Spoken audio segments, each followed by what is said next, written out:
Okay, we've got our lens on, we've got our battery in, we've got our memory card in. Let's go ahead and turn the camera on. So here on top of the camera, you can see we've got an on and an off button. Let's go ahead and switch that to on. And I should see on the viewfinder some information coming up for me to look at. So a couple basic settings that we want to look at when we turn the camera on. Let's go into the menu and look at the file format and the image size. So I'm going to click this menu button on the back of the camera. And then I can use this circular array of buttons to navigate back and forth through all my different menus. So you can almost think of these as left, right, up, and down arrow keys. And I just want to go side to side until I get to the image quality menu. And I can see I've got it right there. And I'll go ahead and click the Set button in the center of that circle.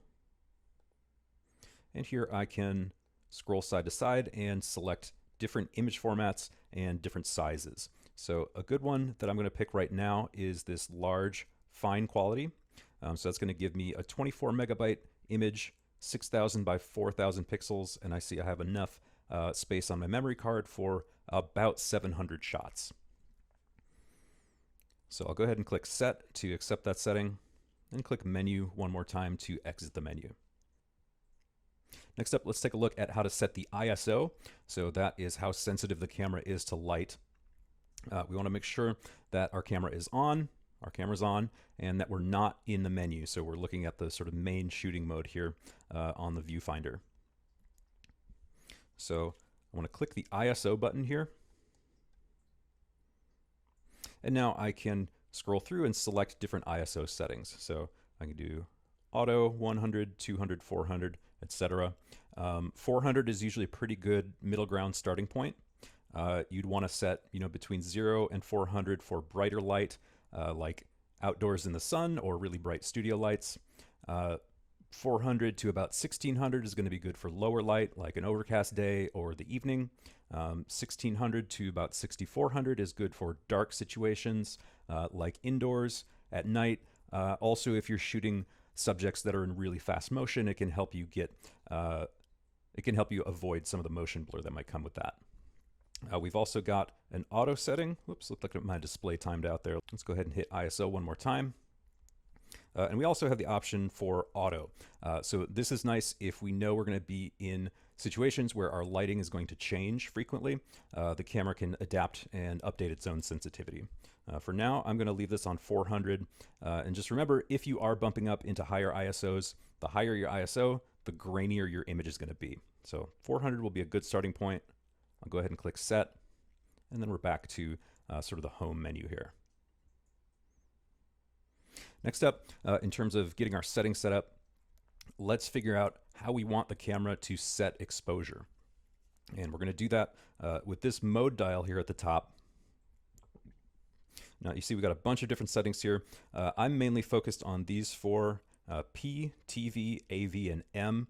Those are going to give you the most creative control over how your images are shot and exposed. So I can select that just by rotating the dial. And the setting that's lined up with the little bar here is going to be the setting that I select. So right now I'm in manual mode. This is where I set the ISO, the shutter speed, and the aperture. This gives me the highest amount of creative control, but it also gives me the responsibility for making sure all the settings are exactly correct. Next up we have AV, or aperture priority. So this lets me set the aperture and the ISO, and the camera can go ahead and decide what shutter speed is going to be good for any given scene. So this is a nice setting to use when depth of field is important or when your lighting conditions are changing. We also have the option of TV, or shutter priority. So here I would set the shutter speed and the ISO and let the camera decide what the aperture is going to be. This is good to use for moving subjects to help either control or enhance motion blur. And last but not least, we have P, or programmed auto exposure. Here we set the ISO and the camera decides both the aperture and the shutter speed.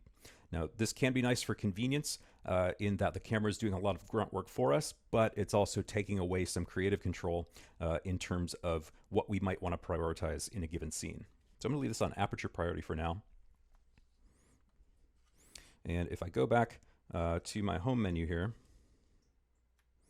You can see I can use the little dial right behind the shutter button to dial up or dial down my aperture. So I can see that number here. I've got it set to an f5, f5.6, 6.3, etc. That's going to let me make settings to those changes. Likewise, if I had this on shutter priority, let's go ahead and switch to TV. Now I can use that dial to set the shutter speed.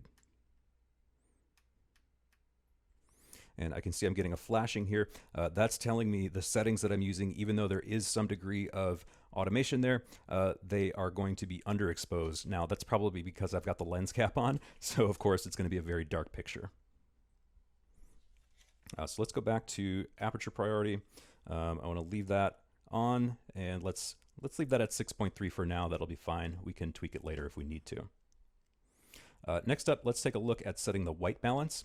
So this can help us to compensate for the color cast in the light in our scene.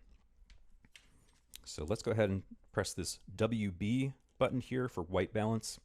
And we can use either the back and forth arrow keys here or the dial right behind the shutter button to make a selection. For most cases, the AWB or the auto white balance is going to suit you very well, and it's going to figure out what the correct sort of compensation is for any color that's in your lights. In that AWB mode, we have the option to switch between an ambient mode that's taking into account all of the light in the scene, or we can click this DISP button and switch to auto with a white priority. So this will pay more attention to the whites in the scene and sort of ignore any other colors. I'll go ahead and switch back to just the regular ambience priority auto white balance.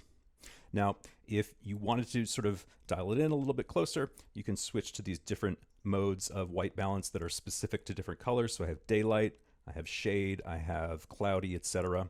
I can also go all the way to the end here and make a custom white balance where I would shoot something that is white like a piece of paper, and the camera will dial it in exactly to the color temperature of my scene. So for now, I'm just going to leave this back on AWB and click Set. Okay, so we've gone ahead and made the settings we need to set our exposure. Let's go ahead and look at how we're going to set the focus. So we want to look at the focus mode that's on the side of the lens here. You can see there's a couple buttons, one for an image stabilizer and one that says AF and MF.